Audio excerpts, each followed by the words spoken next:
বরখলার তাপাং মণ্ডলে বেশ কয়েকটি নির্বাচনী জনসভা করলেন বিজেপি দলের মনোনীত প্রার্থী কিশোর নাথ।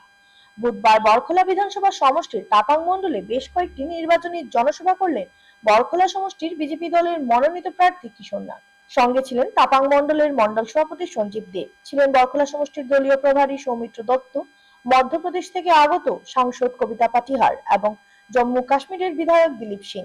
এছাড়া উপস্থিত ছিলেন স্থানীয় দলীয় কর্মকর্তারা।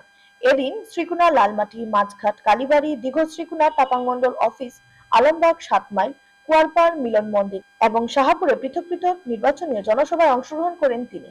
সভায় বক্তব্য রাখতে গিয়ে প্রার্থী কিশোর নাথ বলেন, গত ২ বছরে তিনি তাপাং মণ্ডলের প্রায় প্রতিটি গ্রামে বারবার এসেছেন এবং এই অঞ্চলের মানুষের সমস্যার ব্যাপারে খুব ভালো করেই জানেন। তাই নির্বাচনে জয়ী হয়ে এই অঞ্চলের মানুষের সার্বিক উন্নয়নে যথাসাধ্য কাজ করে যাবেন। সভা শেষে তার উপলব্ধির ব্যাপারে জানতে চাইলে তিনি বলেন, প্রতিটি সভায় যেভাবে জনগণ স্বতঃস্ফূর্তভাবে অংশগ্রহণ করছেন সেটা থেকে তিনি নিজে আপ্লুত এবং এটা থেকে এটাই প্রমাণিত এই নির্বাচনে বরখলা থেকে তিনি বিপুল ভোটে জয়লাভ করবেন।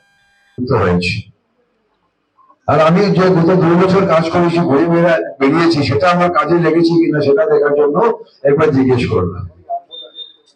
বুঝতে পেরেছেন তো? তাই আপনাদের এলাকার যে উন্নয়নমূলক কাজ নিয়ে আমার সবকিছু জানার হয়েছে।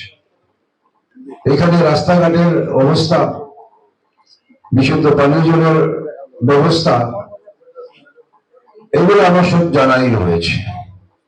কার কোথায় অসুবিধা আছে সেগুলো আমার জানা আছে। তো সেই অসুবিধার ভিতরেই একটা মেইন অসুবিধা একটা আছে, সবচেয়ে বড় প্রবলেম আপনাদের এলাকায়।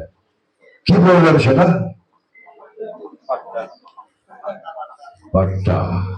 এই পাট্টার অসুবিধাটা প্রত্যেক জায়গায় শোনা যায়, এটা আমি আপনাদের থেকেই শুনতে চাইছিলাম। তো সেটা সত্যি কথা, এই অঞ্চলে আপনারা বছর বছর কত বছর ধরে পিড়ি ধরে আপনারা বসবাস করে আসছেন, তারপর কিন্তু এখনো আপনাদের পাট্টা নেই। পাট্টা ছাড়া কেন সেটা হলো? কেন এত বছর পাট্টা ছাড়া আপনারা আছেন? তার কারণটা হলো কংগ্রেস সরকার। কংগ্রেস সরকার সেরকম সেটা নিয়ে আপনাদের জন্য চিন্তাই করেনি। আমাদের বিজেপি সরকার আসার পর থেকে সেগুলো চিন্তা করা শুরু হয়েছে। অনেক জনকে, অনেক পাবলিককে, যাদের দিকে পাট্টা ছিল না ওনাদেরকে পাট্টা দেওয়া হয়েছে। আর আপনাদের অঞ্চলে কেউ বিধায়ক ছিল না, বিধায়ক ছিল কিন্তু বিজেপির কোনো বিধায়ক ছিল না, যার ফলে আপনাদের অসুবিধাকে কোনোদিন কেউ অ্যাসেম্বলিতে তুলে ধরেনি, কোথায় গিয়ে কেউ সেটা নিয়ে চর্চাও করেনি। এগুলো রেসপন্স যেটা আমি পেয়েছি সেগুলো আপনারা দেখছেন। ইতিমধ্যে একটা সভা যা শেষ হলো, এর আগে আরো 2টা সভা করে এসেছি।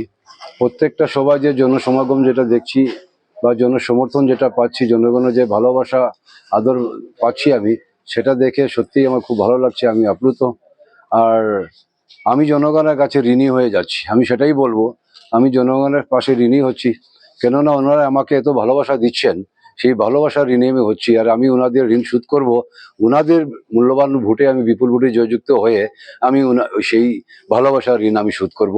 ওনাদের সঙ্গে আমি সবসময় থাকবো, ওনাদের সুখে দুঃখে সবসময় ওনাদের পাশে থাকবো আমি।